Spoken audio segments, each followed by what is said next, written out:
کتونکو وزیر قانون صاحب فضل شکور خان را سره په څنګ کې ولاړ دی او دغه سوزوکي خیبر موټر چې کوم دی هغې کې د دغه سویپ ګاډي پرانیسته د هغوی په لاس وشوه. دغه شانتې پخوانی وزیر ارشد عمرزی چې کوم دی هغوی خو هم زموږ سره موجود دي. خبرې اترې به کوو. موږ چارسدي دپاره دا د خوشقسمتۍ خبره ده چې دلته کې دا دومره لوی کاروبار روان دی.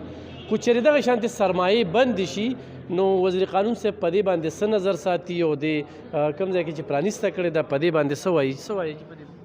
بسم الله الرحمن الرحیم. اول خو به زه سوزوکي موټرز له مبارکۍ ورکړم چې هغوی خپل نوی سویفټ چې دی هغه لانچ کړو او دعا به کوو چې هغوی دا دغه کاوشونه کامیاب شي، هغوی دا کاروبار دی کامیابي. ځکه چې کاروبار کامیابي نو مطلب دا دی چې زموږ ملک کې به هم هغې اثر به راځي، خلک به پکې نوکران کېږي، دغه به کېږي، خلکو ته به یو روزګار په هغې په ذریعه میلوي. نو دغه خبرې دي.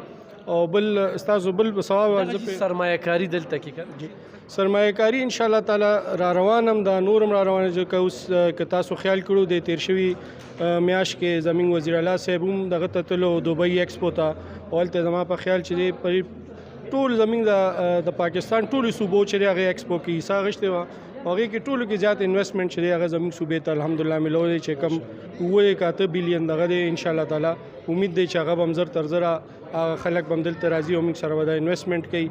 هغې سره رشکۍ چې کوم هغه دغه شروع شوی دی هوپفولي په هغې کې هم اکنامک زون چې دی هغې کې هم انشاءالله تعالی اکټیویټي شروع شوې ده. امید دی چې راتلونکي یو کال دوه کې به هغې کې هم څه فیکټرۍ چې دی هغه به کار شروع کړي پکې. شکور خان څنګه چې نوید خان دلته کې دا کار روان کړی دی، یو شمېر مزدوران ورسرې دي، نوکران ورسرې دي، پنجاب دي، د دې ځای ضعیف خلکه موږ اسلام آباد ته بل ځای کې پیسې بندو خو خپلې ضلعې ته هغه شان توجه نه ورکړي، څه میسج ورکړي؟ زه خو به ډېرو خلکو ته دا خبره تاسو وکړه خو زه به یو دې سره یو خبره اضافي وکړم.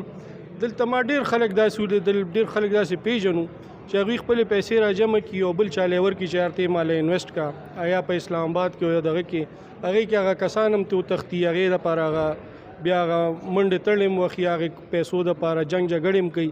نو زه خو به ټولو خلکو ته اول دا وایم چې یاره ستاسو خپل ضلع کې هم ډېر پوټینشل دی، دلته راشئ کاروبار کوي. او زما دا ایمان دی چې کم سړی محنت کوي، همت کوي، خدای پاک هغه له هغې کې برکت اچوي.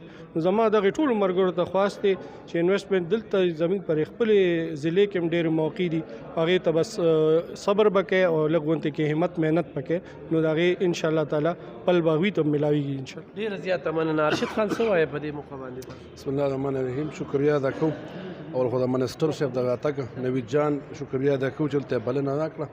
دا خو زموږ د ضلعې دپاره چې څنګه نن شکور خان ووي چې د سویفټ چې دی یو نوې دغه دلته پرانسته وشوه او دا سوزوکي چې دی تقریبا ته 2017-2018 نه تقریبا دلته کولاو شوې ده، خو دونه خلکو ته علم هم نه و په دې دغه باندې.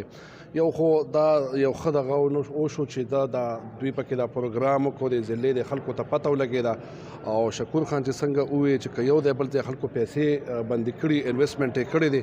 انشاءالله کوشش به اوس دی چې په دې خپله ضلع کې انویسټمنټ وکړي او په دې خپله علاقه کې انویسټمنټ وکړي. نو انشاءالله همدې طریقې سره به زموږ دا ضلع مخکې ځي او په ترقۍ په لار به انشاءالله مخکې کېږي. ډېره زیاته مننه ګرانو کتونکو. دا زموږ وزیر قانون فضل شکور خان. یقینا زموږ دغه سیمې خلک پې بار بار اعتماد کوي او اعتماد پې ولې کوي په دغې چې د هغوی زړه یې ګټلی دی، مخلص انسان دی.